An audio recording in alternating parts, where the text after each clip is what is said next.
इस कथा के बिना अधूरा है सोमवार का व्रत। भगवान शिव पूरी करेंगे सभी इच्छाएं। सोमवार के व्रत को लेकर मान्यता है कि इस व्रत को करने से भगवान शिव अपनी भक्तों की मुराद जल्दी पूरी करते हैं।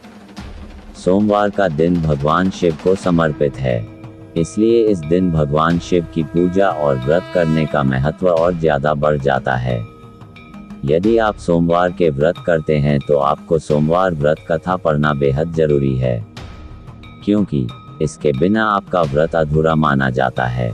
आइए जानते हैं सोमवार व्रत कथा। देवों के देव महादेव बहुत ही भोले माने जाते हैं, इसलिए उनका एक नाम भोलेनाथ भी है। पौराणिक मान्यता अनुसार भगवान शंकर को प्रसन्न करने के लिए किसी भी तरह के खास विशेष पूजन की आवश्यकता नहीं होती, क्योंकि कहा जाता है कि वह तो भोले हैं और भक्त की मन से की गई क्षणिक मात्र की भक्ति से ही वह प्रसन्न हो जाते हैं। अगर आप भी शिव की भक्ति और कृपा पाने के लिए सावन के सोमवार का व्रत करते हैं तो इस कथा से भोलेनाथ को प्रसन्न कर सकते हैं। साहूकार को मिला संतान प्राप्ति का वरदान। एक बार किसी एक नगर में एक साहूकार था। उसके घर में धन की कोई कमी नहीं थी, लेकिन कोई संतान न होने के कारण वह बहुत दुखी था। संतान प्राप्ति के लिए वह हर सोमवार को व्रत रखता था और पूरी श्रद्धा के साथ शिव मंदिर जाकर भगवान शिव और माता पार्वती की पूजा करता था। उसकी भक्ति देखकर एक दिन मां पार्वती प्रसन्न होकर भगवान शिव से साहूकार की मनोकामना पूर्ण करने का निवेदन किया। पार्वती जी के आग्रह पर भगवान शिव ने कहा कि हे पार्वती, इस संसार में हर प्राणी को उसके कर्मों का फल मिलता है और जिसके भाग्य में जो हो उसे भोगना ही पड़ता है। लेकिन पार्वती जी ने साहूकार की भक्ति देखकर उसकी मनोकामना पूर्ण करने की इच्छा व्यक्त की।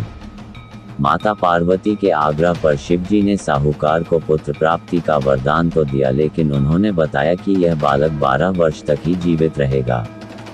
साहूकार के पुत्र का कुछ ऐसे हुआ विवाह। माता पार्वती और भगवान शिव की बातचीत को साहूकार सुन रहा था, इसलिए उसे ना तो इस बात की खुशी थी और ना ही दुख। वह पहले की भांति शिव जी की पूजा करता रहा। कुछ समय के बाद साहूकार की पत्नी ने एक पुत्र को जन्म दिया। जब वह बालक 11 वर्ष का हुआ तो उसे पढ़ने के लिए काशी भेज दिया गया।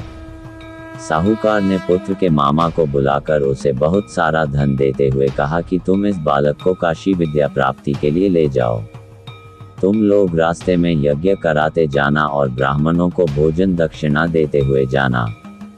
दोनों मामा भांजे इसी तरह यज्ञ कराते और ब्राह्मणों को दान दक्षिणा देते काशी नगरी निकल पड़े। इस दौरान रात में एक नगर पड़ा जहां नगर के राजा की कन्या का विवाह था, लेकिन जिस राजकुमार से उसका विवाह होने वाला था वह एक आंख से काना था। राजकुमार के पिता ने अपने पुत्र के काना होने की बात को छुपाने के लिए सोचा क्यों न उसने साहूकार के पुत्र को दूल्हा बनाकर राजकुमारी से विवाह करा दूं। विवाह के बाद इसको धन देकर विदा कर दूंगा और राजकुमारी को अपने नगर ले जाऊंगा। लड़के को दूल्हे के वस्त्र पहनाकर राजकुमारी से विवाह करा दिया गया। साहूकार के पुत्र के निकले प्राण। साहूकार का पुत्र ईमानदार था। उसे यह बात सही नहीं लगी, इसलिए उसने अवसर पाकर राजकुमारी के दुपट्टे पर लिखा कि तुम्हारा विवाह तो मेरे साथ हुआ है, लेकिन जिस राजकुमार के संग तुम्हें भेजा जाएगा वह एक आंख से काना है। मैं तो काशी पढ़ने जा रहा हूँ। जब राजकुमारी ने चुन्नी पर लिखी बातें पढ़ी तो उसने अपने माता पिता को ये बात बताई। राजा ने अपनी पुत्री को विदा नहीं किया, फिर बारात वापस चली गई। दूसरी ओर साहूकार का लड़का और उसका मामा काशी पहुंचे और वहां जाकर उन्होंने यज्ञ किया। जिस दिन लड़का 12 साल का हुआ उस दिन भी यज्ञ का आयोजन था। लड़के ने अपने मामा से कहा कि मेरी तबीयत कुछ ठीक नहीं है। मामा ने कहा कि तुम अंदर जाकर आराम कर लो। शिवजी के वरदानुसार कुछ ही देर में उस बालक के प्राण निकल गए। मृत भांजे को देख उसके मामा ने विलाप करना शुरू किया। संयोगवश उसी समय शिवजी और माता पार्वती उधर से जा रहे थे। पार्वती माता ने भोलेनाथ से कहा, स्वामी, मुझे इसके रोने के स्वर सहन नहीं हो रहा, आप इस व्यक्ति के कष्ट को अवश्य दूर करें। शिवजी की कृपा से जीवित हो उठा साहूकार का बेटा। जब शिवजी मृत बालक के समीप गए तो वह बोले कि यह उसी साहूकार का पुत्र है। जिसे मैंने 12 वर्ष की आयु का वरदान दिया था।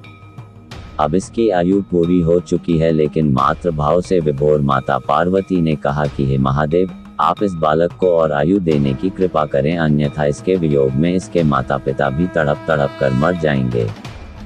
माता पार्वती के पुनः आग्रह पर भगवान शिव ने उस लड़के को जीवित होने का वरदान दिया।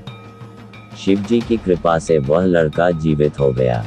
शिक्षा पूरी करके लड़का मामा के साथ अपने नगर की ओर वापस चल दिया।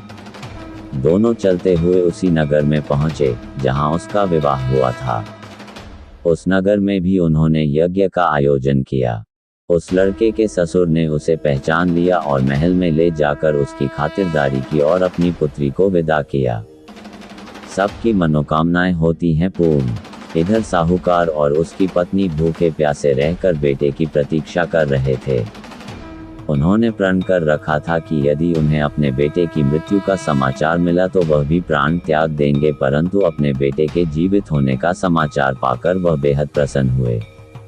उसी रात भगवान शिव ने साहूकार के स्वप्न में आकर कहा, हे श्रेष्ठी, मैंने तेरे सोमवार के व्रत करने और व्रत कथा सुनने से प्रसन्न होकर तेरे पुत्र को लंबी आयु प्रदान की है।